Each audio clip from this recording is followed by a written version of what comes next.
People always ask how I balance my family life with 400 shows a year. I'm just doing what I love with the people I love. It's my magic life.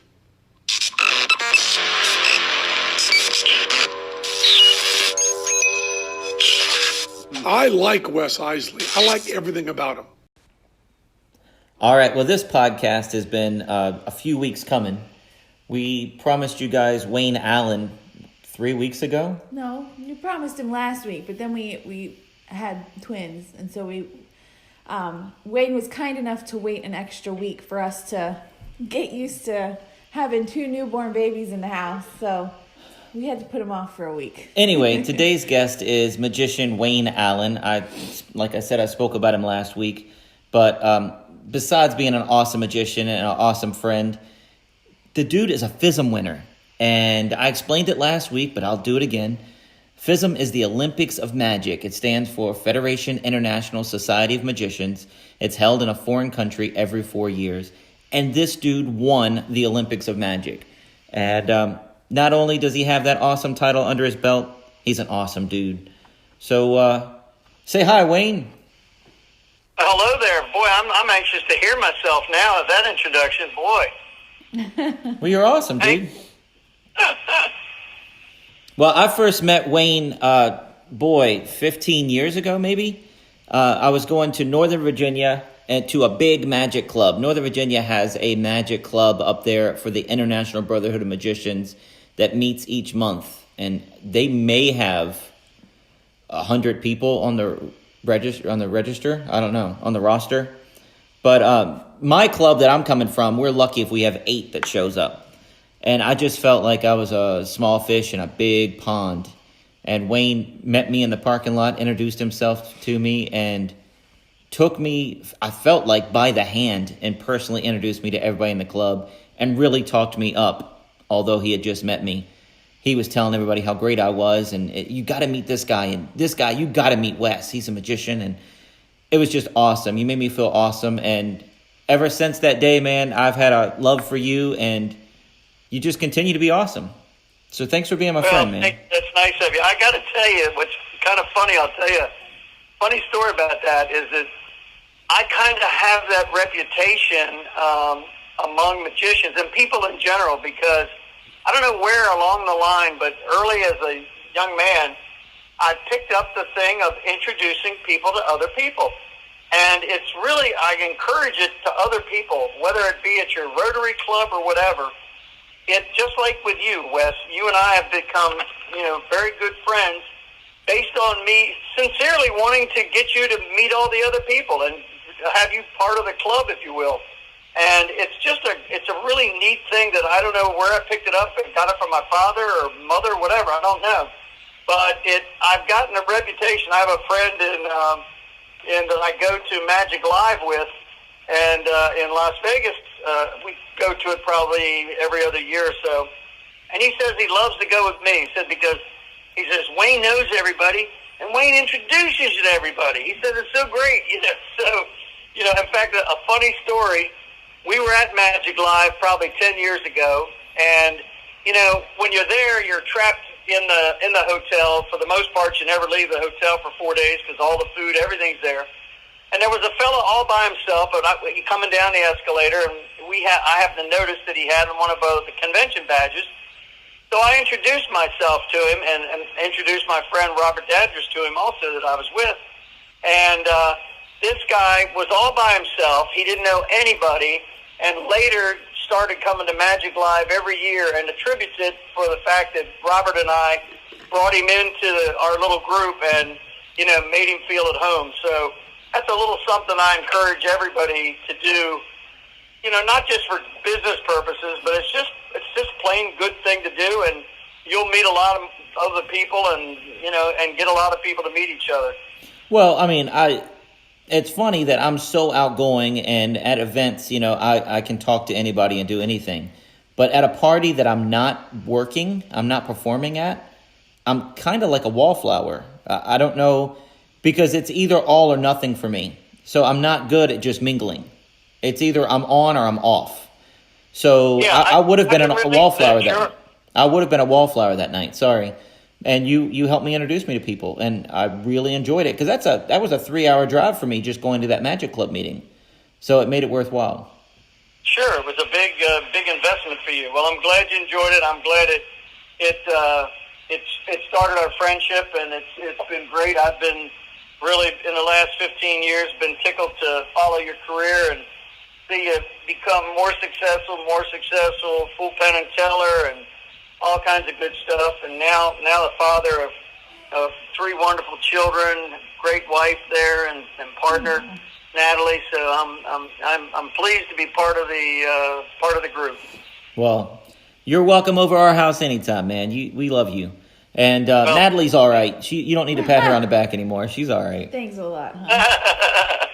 So I have people that listen to the podcast that aren't magicians. They may have found out about me from Penn and Teller. They may be friends. They may be family. They may have just stumbled upon the podcast.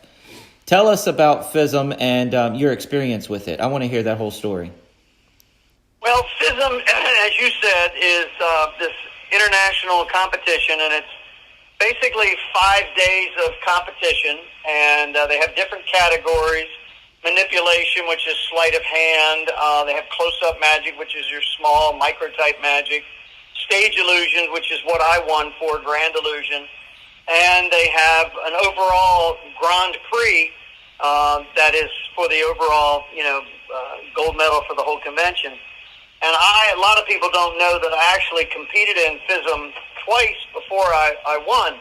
I competed in 1973 in Paris, France, and I did not place in the competition. I was in general magic, but I was very fortunate that my act got chosen to be part of what would become Wonderful World of Magic with Bill Bixby TV special. And because of a kind of a fluke, I ended up making as much money as Shimada, the great Japanese dove performer, that Shimada made. And the way it worked was that the production company that was producing this TV special offered all the acts like $100 or something like that if you would just sign off, and in case you won, then they would get to use your act, or if they wanted to use your act just because they liked it, it would be they'd pay $100. Well, I happened to be on a trip with 80 magicians, a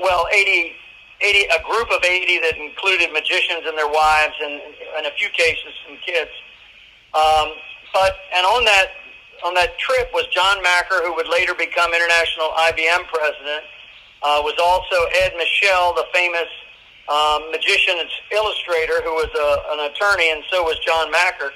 They both encouraged me not to sign it and said, well, wait and see, and if they choose you, then you have better negotiating skills. So, in effect, I didn't sign.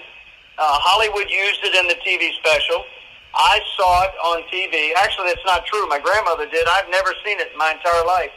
But I knew that it had played, so my attorney contacted 4-Star Productions in Hollywood, and we said, look, you're using, our client's, show in your TV special, and you didn't pay for the rights. So they said, so they asked us what we wanted, for compensation. So I said, well, what was the highest fee that they paid? And they gave me the fee that they paid Shimada, and I said, well, I'll take that. So wow. I ended up getting that, which then paid me well, because then I had attempted to win Grand Illusion in 1976 in Vienna, Austria. I came in 4th. All the European magic magazines said basically I'd gotten ripped off, and it should have been that we should have gotten number 3. But we didn't. That was the year that Hans Moretti won first place, and nobody was going to beat him because he was just sensational. But Hans Moretti said I got ripped off. But anyway, now was Hans doing the escape act? No, Hans Moretti was not Hans Klock, but Hans Moretti. Right. He was doing the cardboard box. Yes. Now Okay. dressed in a clown. Okay, gotcha. So anyway, but that was good experience. I had the illusion that I did was an original chair suspension, but not like a chair suspension that you've ever seen. In fact, it's only been performed in this country twice. Most magicians have never seen it.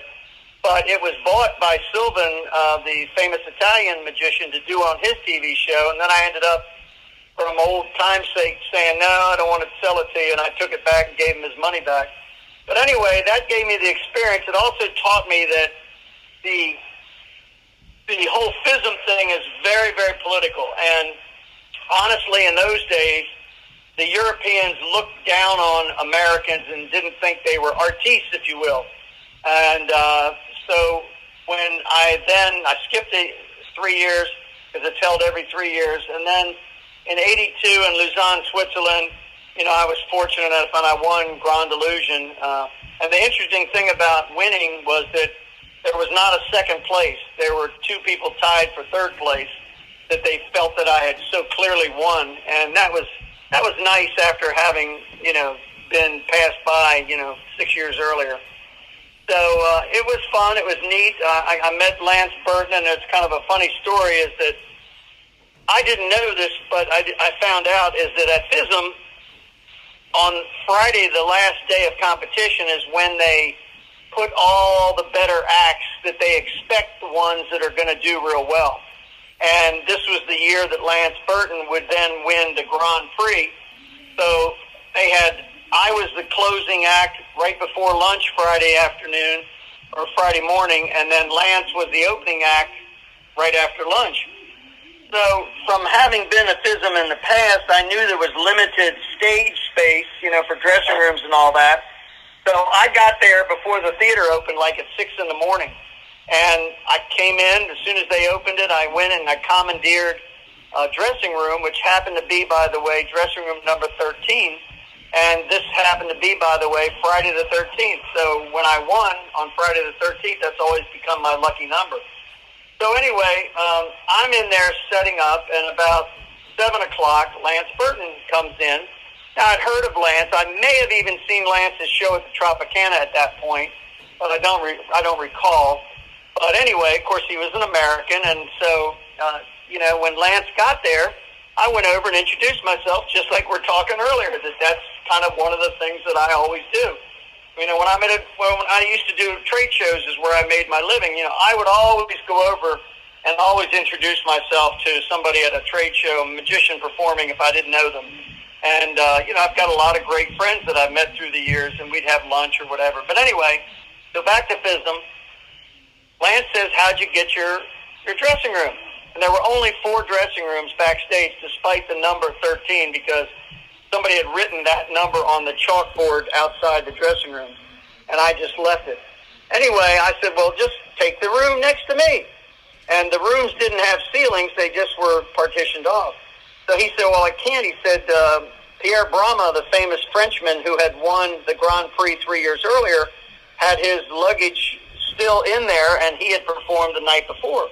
And I said, well, he performed the night before. I said, he should have already taken his luggage. I said, just come in here and take it. He said, well, I don't really feel comfortable with that. I said, and I'm a couple years, older than Lance, and I was back in those days too. So I said, Lance, do you want to be setting up back here with everybody in the world seeing your act, or do you want to be the privacy? He said, I want privacy. I said, well, then come in here and set it up. So he does. About an hour later, I hear this, this foul Frenchman, it turned out to be Pierre Brama, who also kind of knew that Lance Burton might be the guy to dethrone him, if you will. So there was a little bit of that. But anyway, Lance comes over and says, what should I do? So I said, well, let's get, so I got the stage manager, who I'd gotten to know a little bit at this point, who spoke numerous languages. He was Swiss. And he calmed Pierre Brama down, and Pierre Brama left, and Lance ended up winning, and I ended up winning, and, it was happily ever after. Wow. And you've kept in touch with Lance. Lance he's famous in the 90s. He signed a $110 million contract to work the Monte Carlo Hotel and Casino, I do believe. And Lance was a headliner for over 10 years in Vegas. He had 2 NBC specials. Lance did really well for himself. You kept in touch with him over the years? A little bit, not that much. In fact, I'm going to say maybe 20 years ago, when Lance was still working at the Monte Carlo, my daughter was in town with me. I was performing a corporate show, and my daughter we were doing a big illusion, and she was one of the ladies that I used in the show. And so I said, well, hey, would you like to go now? She was just a small child. She was, let me see, she was 4 or 5 years old when I won FISM, so she kind of doesn't remember it that much. But anyway, I said, I told her the story. I said, Lance won the Grand Prix that year, blah, blah. So anyway, we go to see the show, and afterwards I sent my card back to Lance, and he meets us, and he comes over, and she says, you really know Lance Burton, And so she was so tickled. Lance came out and, come over and hug me and said, great to see you, Wayne, and we chatted and all that and something. But in all honesty, I have not stayed in touch with Lance that much. And in fact, I'm hoping to have at my theater that I have here in Danville, Virginia now, the first annual Houdini Festival next March 24th, 5th, and 26th, which is the anniversary of Houdini's birth. And I'm hoping to have, one of the night shows is going to be FISM winners. One of the acts is going to be myself because I get a real good deal for my performance fee, but which means I won't get paid. But anyway, I'm hoping to have FISM winners, and I would love to get Lance here. Wow. It would be really super. Well, he's on tour now, so, he's on and off tour. Nobody's on tour right now because of COVID, but he was on tour doing little small shows here, there. I say small. He was doing casinos and things, but it wasn't the big production that he was doing in Vegas, but he was on tour. You might be able to pick him up. Well, that's cool. Well, I'm going to give it a try, and we'll see. For old time's sake, it'd be wonderful to get us back on the same stage. So I know FISM's changed. What year did you win? 1982. I know FISM's changed a lot. The famous story about Lance is you won that year, but Lance won in manipulation, but he also won the overall or people's choice. So yeah, he won what they call the Grand Prix. Okay, but his award was just that little silver gold medallion necklace. So the big story for him was all of his press promo that he won the Olympics of Magic. He was actually holding a bowling trophy and that little necklace around his neck. Do you know that story? Oh no, I didn't know that, but it makes sense because I have that same. All it is a medallion. A gold medallion on a colored ribbon. And his manager said that didn't look big enough because you won the biggest competition in the world. So he's holding a bowling trophy backwards in his promo pictures back then. Oh, that's great. Well, that's a smart idea. Because nobody knows FISM. People, you have to explain it to them. Yeah. So marketing, I love marketing. I love business and all that, Wayne. What do you think FISM did for your career? Did you have to come home and explain FISM to people? Did it really help you? It's the biggest feather in your cap you'll ever get in Magic, but as far as bringing in new shows, how did you do with that? Well, it did, in the sense that I remember coming back and I had a big trade show in Chicago like a week or two after I got back from winning. And when I came back, my client had a big poster made that said, congratulations, Wayne Allen, world champion, illusionist, ba-dum. So it always helped me through the years. Now, the problem is, like, for instance, you won, you fooled Penn and Teller. That's seen by millions of people, and it's well known. Winning FISM is not, people don't know what the heck it is. But when it's explained to them and when it's explained to a prospective client and they understand that you won a competition against your peers, that's a pretty big deal. And they figure, well, he's pretty good. So I think through the years, it really did help me a lot. I think sometimes after my show, people would say, and that guy won FISM? Jeez, but whatever. Oh, come on. That's showbiz, But, yeah, I think it was very helpful. And but you always have to explain it to people because nobody knows. In fact, I'm the one that calls it, I think I'm the one that termed it the Olympics of Magic, just so that the public would understand what it really is. Yeah, well, I mean that's a great definition. If you coined that term, I mean that explains what it is. People understand. People from around the world compete, and it's every 3 or 4 years. Yeah. Exactly. Yeah. So your theater in Danville. Go ahead, and I want to know more about that. How long you been there? What's the website? When COVID's over, that thing's gonna be rocking again. So tell us all about that. Well, the website's down right now because we're redoing it, but the reality of it is that I had a theater after I won FISM. I had an opportunity to go to Vegas and or Atlantic City and do a big illusion show. Back in '82, but I chose to not do it because I had 2 young daughters, and I wanted them to grow up a normal life in suburbia like I did. And I don't regret that. Now, whether or not I would have become a bigger star or a star, if you will, or whatever, I don't know the answer to that. But so instead of doing that, I leased a theater in Annapolis, Maryland, where I lived in 19. All right, sorry. I don't know what happened. My phone started ringing. Something weird happened. Go ahead, Wayne. You were talking about your theater? Yeah, I leased a theater, an old 1920s vaudeville theater in Annapolis, Maryland, and I put together a group where we restored the theater and operated it for 2 years with a big show called Bedazzled, a big magic and illusion show, lots of unique illusions. And the show was successful, everything was successful, but we didn't make as much money as we wanted. The guy that made all the money was the landlord.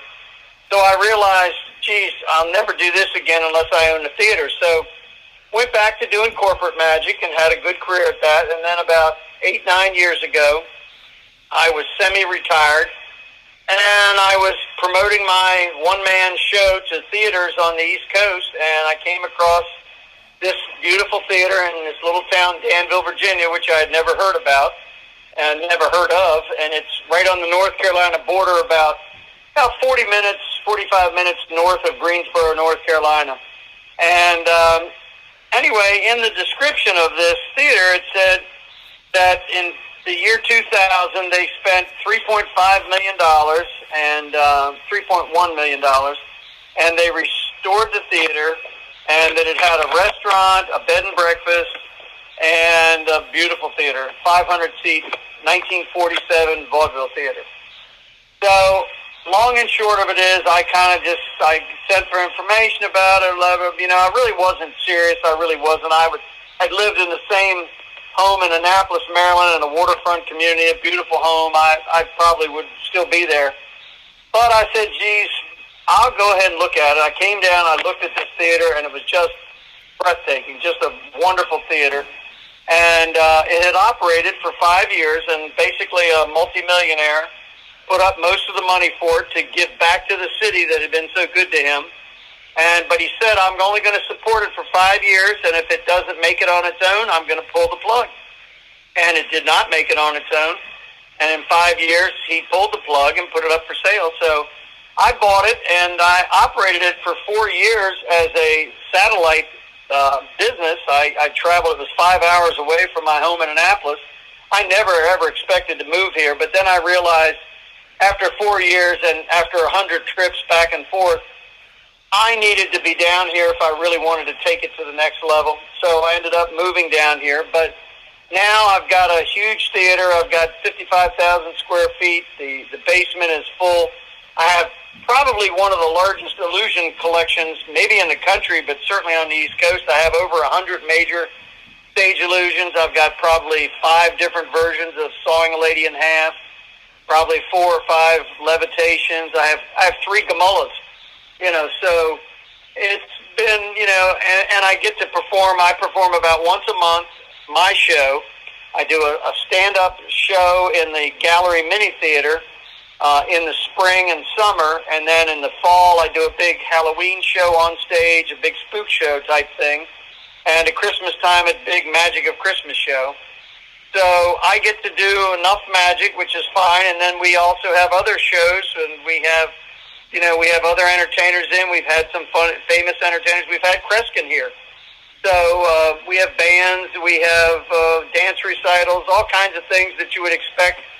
And any live theater, and the community is very pleased to have me here because it's the last remaining old classic theater in their town. I'm trying to turn the area around the theater into a theater and arts district. I've bought the building next to me, an old office building, I'm turning into an art space.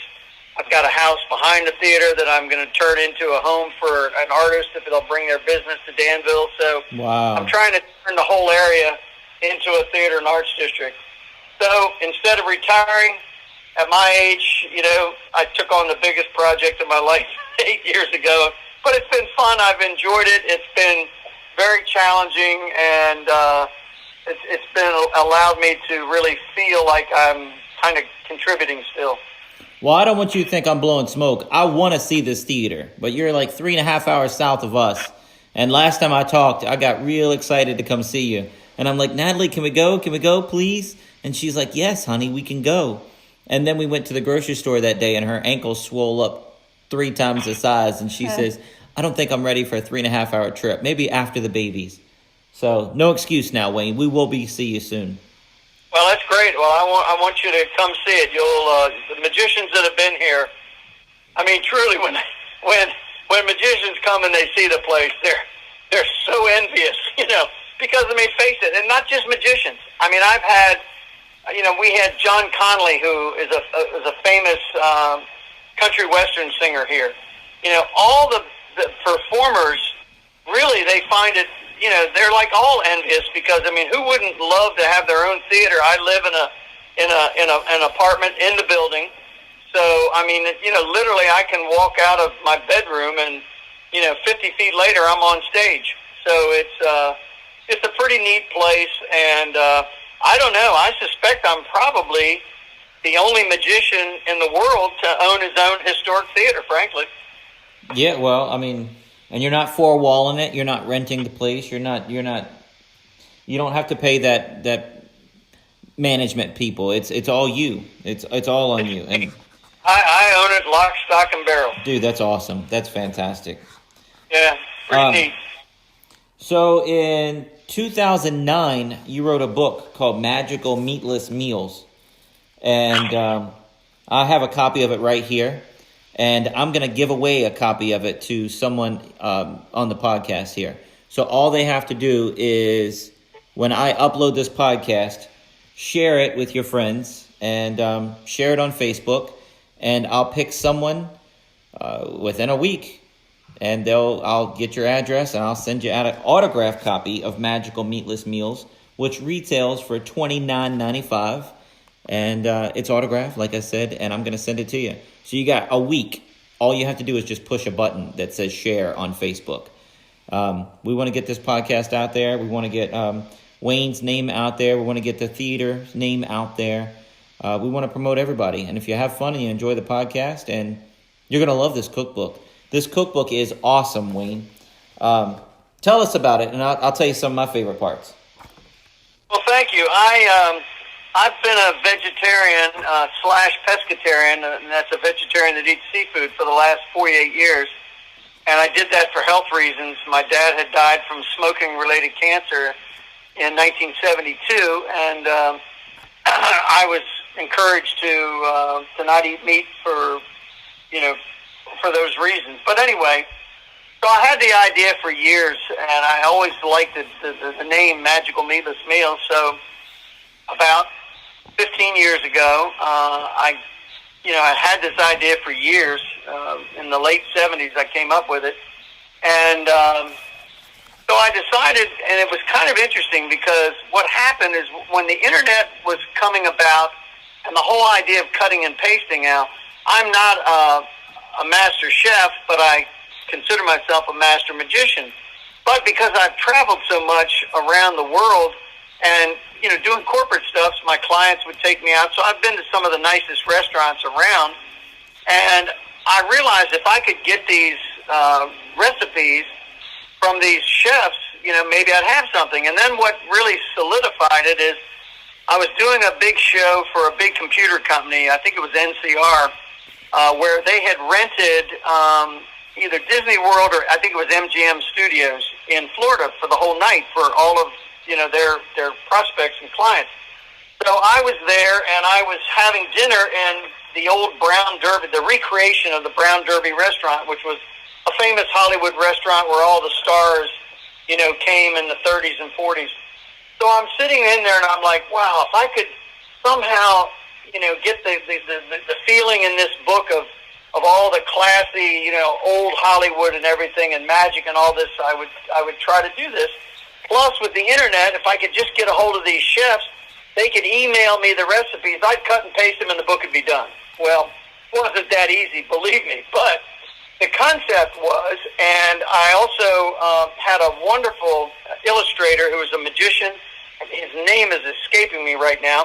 But he did all the illustrations in there. Plus, the book there are 5 chapters: appetizers, soups, salads, main courses, and desserts. And at the end of each chapter, there are 5 magic tricks that you can perform at the dinner table. It's illustrated by Marshall Filial. Yes, and Marshall did he do a wonderful job or not? It's great. It really is good. Just a great job. Well, Marshall, I was so lucky that I had kept his information that I'd seen in a Tops magazine years and years ago. So Marshall did that, and then the other thing that I wanted it to be was I wanted to be able to tell all kinds of funny stories and anecdotes about show business personalities, magicians, whatever, and all of them fit in there. I mean, I'll give you an example. I discovered that Sammy Davis Jr. was an amateur magician, and a lot of people don't know that Sammy Davis Jr. was also a very brilliant man. He was a really smart guy, and whatever he did, he picked up very quickly. So the story I tell in there, after describing this and this is referencing a recipe that was very quick to make. It was easy to make, and that you would pick up on it quickly. And the story was that Sammy Davis was with, not Dean Martin, but one of the other Rat Packs, Joey Bishop. He was with Joey Bishop, and they're driving in Vegas in Sammy Davis Jr.'s convertible. And Sammy Davis was also famous for driving too fast. So he's pulled over by a state trooper. State trooper comes over and says, "I need to see your license and registration." And Joey Bishop, sitting in the passenger seat, says, "Officer," he says, "do you know who this is?" And the officer says, "Yes, I do. It's Sammy Davis Jr." So Joey Bishop says, "Well, officer," he says, "do you know that Mr. Davis only has one eye?" And he says, "Yes, I do know that." He says, well, Joey Bishop says, well, let me ask you, would you like him to have that one eye on the speedometer or the road? That's great. So it's a great story. It's a fun story. It really doesn't have a whole lot to do with magic. I was able to blend it in, if you will. But the book is filled with that. And I have to tell you that through the years, I did cooking shows all over the country. And sometimes I'd be at a cooking show for 3 days, just like a trade show promoting the book. And people would get the book, and they would come back to the show the next day, and they would say, man, I read your book last night, and it has some of the funniest stories, and they're just stories like that about me, other magicians, and anyway, the book sold out. I did real well with it, and I was very pleased with it, and I was the first magician to ever write a cookbook, and I, to this day, am very proud of it. Can people still get it, like on Amazon, on your website, or anything? Is it still available? Actually, there literally are like 30 books left, and I don't have them to sell. I occasionally will sell one. I sold one a couple weeks ago, but I really don't sell them. I've been wanting to get it reprinted, and I should, but I've just been so busy doing everything else, I haven't done it. Well, I don't know where to send people to, but as thumbing through this thing, I forgot how awesome it was.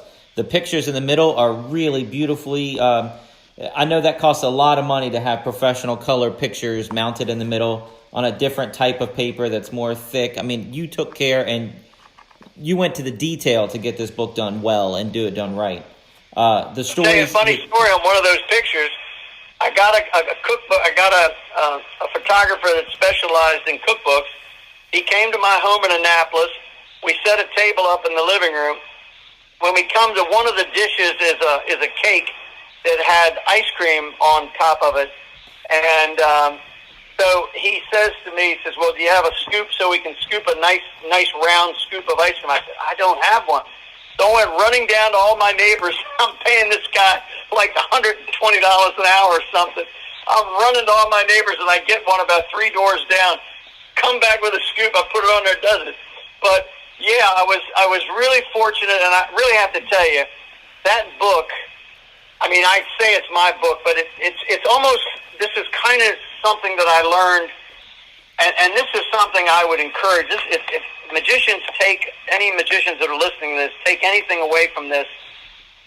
When I had my theater in Annapolis, I learned a major lesson which paid off big time for me, and that was most of us magicians are used to doing everything ourselves. We go out, we figure out the tricks, we make the tricks. Sometimes we'll get our own costume or get our wife to, do the costume for us. Sometimes, we do all of our own publicity. We do everything. Well, when I had this theater in Annapolis, I had Don Wayne, the late Don Wayne, who was such a genius, who was David Copperfield's magical advisor at that point for 18 years. In fact, David was nice enough to let Don, I was the first magician that Don ever worked for other than David. Wow. I had Bev Bergeron, Paul Osborne did all the set designs, and Paul and his wife Michelle came up and helped with the show.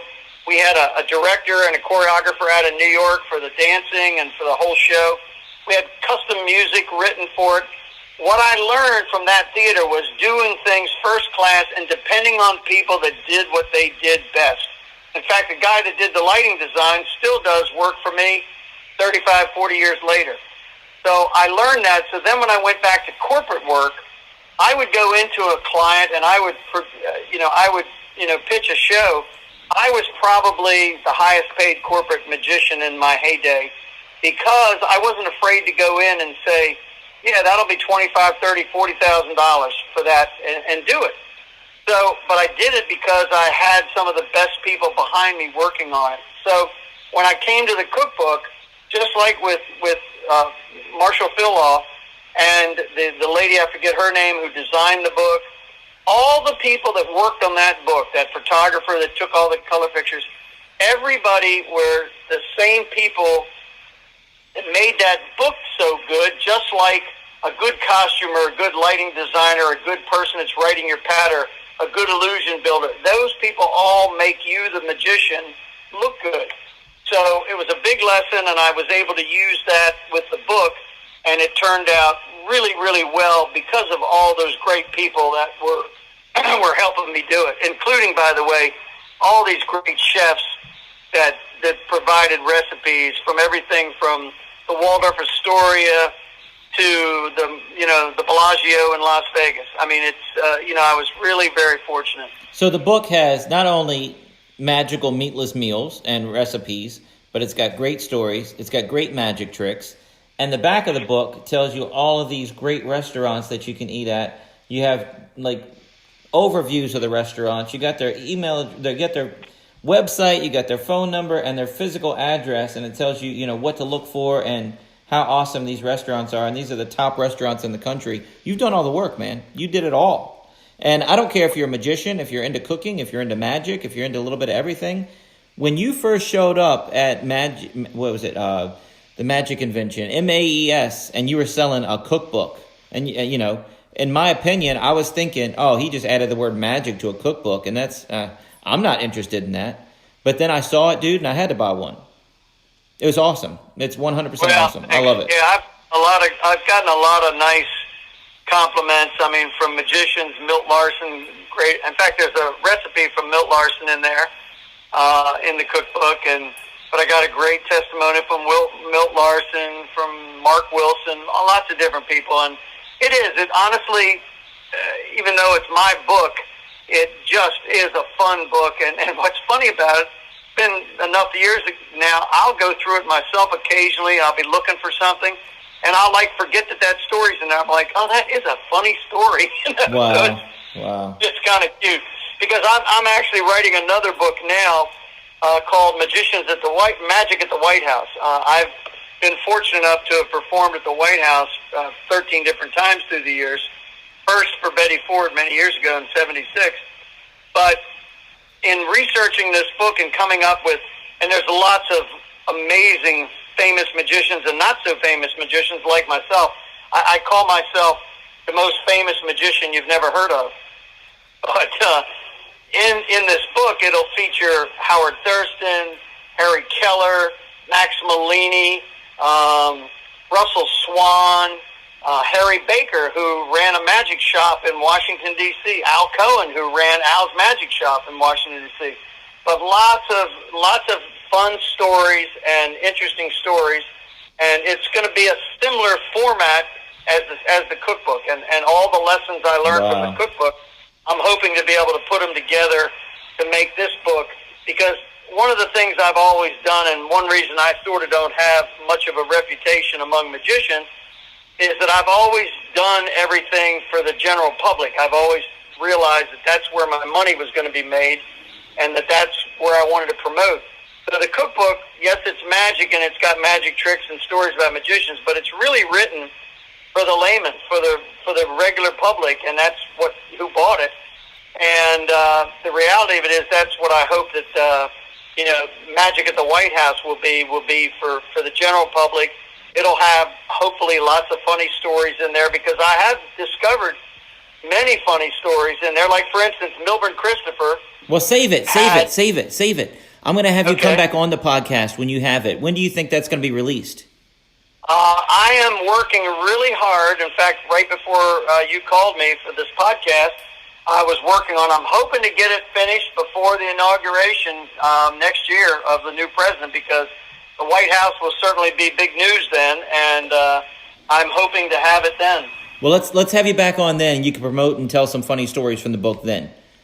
I don't want to cut you off. I just don't want to run out of time for this podcast, because I do want to have you back on, and I do want to promote that other book, because you've told me some of these stories, and I know, dude, I'm telling you, save a copy for me. You've already got my money. Okay, bud. All right. So, other than that, we got like 4 minutes left.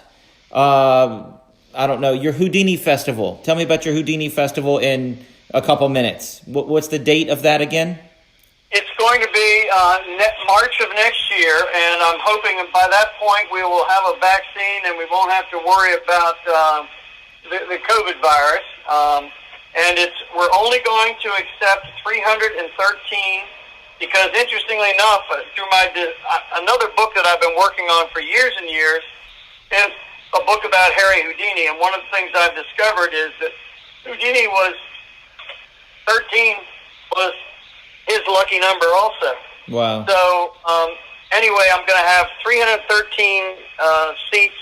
That will leave 100 plus seats for the general public for the evening shows and that. But I'm hoping to bring together an interesting mixture of collectors of magic, historians, of magicians themselves, and escape artists.